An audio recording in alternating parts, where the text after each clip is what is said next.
Welcome back, designers, to Silvia Designs. I'm Kat, and today is a very important video.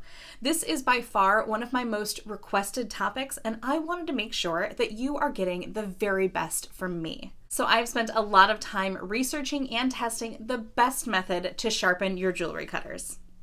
I have found easily accessible and affordable items on Amazon to help you keep your cutters nice and sharp. So if you have dull cutters, don't throw them out. I am going to show you how to sharpen them so they are just like new. Speaking of new, if you are new here, please hit that subscribe button and that notification bell if you want weekly videos about the art and business of jewelry design.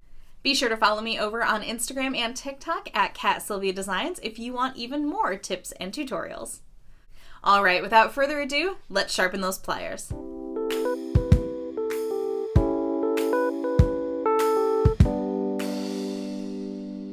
Start this video by talking about the fact that I have 3 different styles of cutting pliers on my table.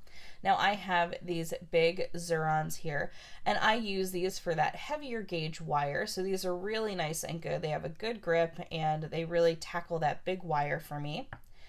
I have a Tronex plier here, and this has a really nice fine little nose to it. You can see that it actually comes to a little point there, and it's just a little bit more delicate, so this I use for my fine work. And then I have a nice medium one, and you can see that this has a little bit of a snub nose there, so it's a little flatter than the Tronex, and it's just a little bit of a different cutting style. This is the Casual Comfort from the Beadsmith, so I have this one here as well. Okay, now the method I'm about to show you will work for all 3 of these pliers.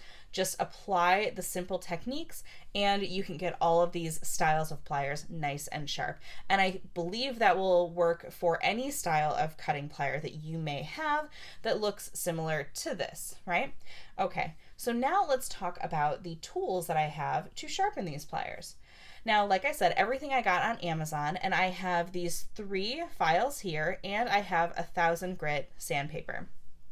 Now, when we're talking about grit, I want you to think about this as though you were filing your nails. So you can see just there's a little bit of a difference between each one of these. Now, this came as a lovely little set, which I am loving because it makes it nice and easy.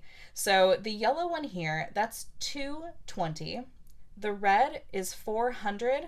And the blue is 600, and then we're going to make that jump to the 1000 grit with the sandpaper. And this is something that you may need to purchase again and again, but honestly it's a really large strip, and you get 5 in here, as you can tell. Like I said, all of this is linked down below, so you get these really nice like big strips, and I've already ripped off a few, as you can tell. We're gonna work that into our process here. But this is all you need, and what I love is that when you are done, especially with these little guys here, they have their own little package, so you can put them right back in there. If you want, you can write on permanent marker with them if you ever forget which grit is which. You can kind of visually see, but if you ever want to know exactly what the grit is on them for let's say a different project, I recommend just writing it on there, or breaking out that cool fun label maker I know many of you have.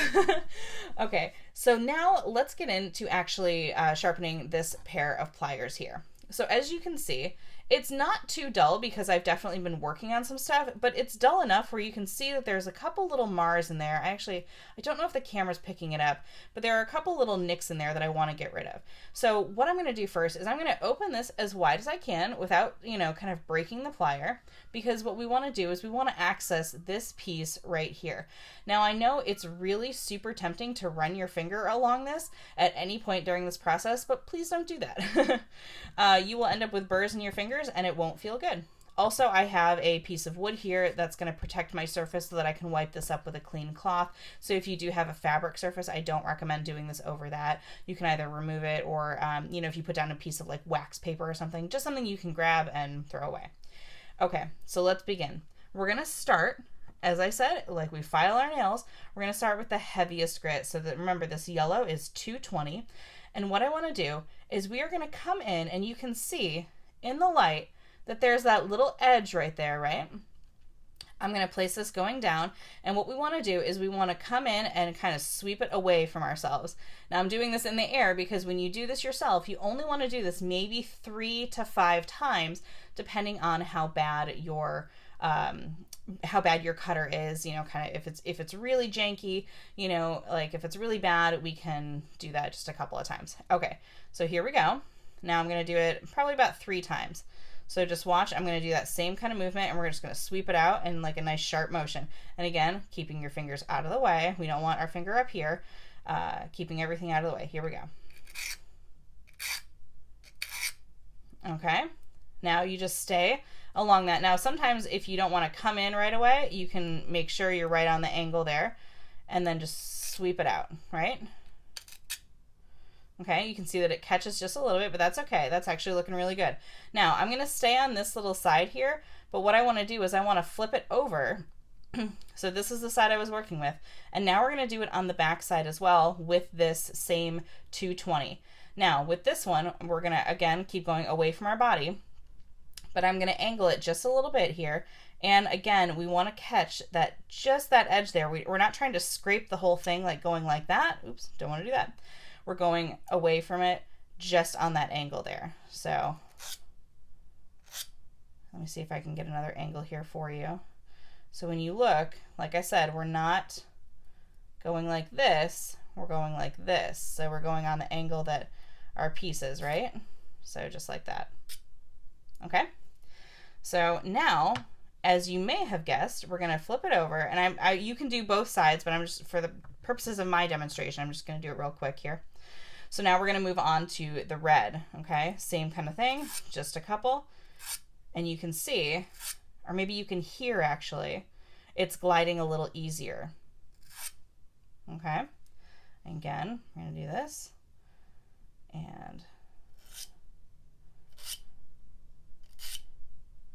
now the one thing that I do not want you to do, and ladies, you might know this from filing your nails, is we never ever want to we are not sawing this piece, okay? It is one motion, one way, and you're picking it up each time. We never we never want to do that. No. Okay, there you go. If you learned anything from this video, please learn that. All right, so now we're going to take our 600 diamond file here, and now we are going to do the same thing. And I'm going to be quiet because I want you to be able to hear what's happening and just how it sounds a little bit different. Okay, here we go.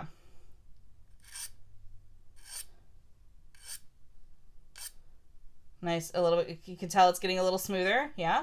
Okay, it's on the back side here.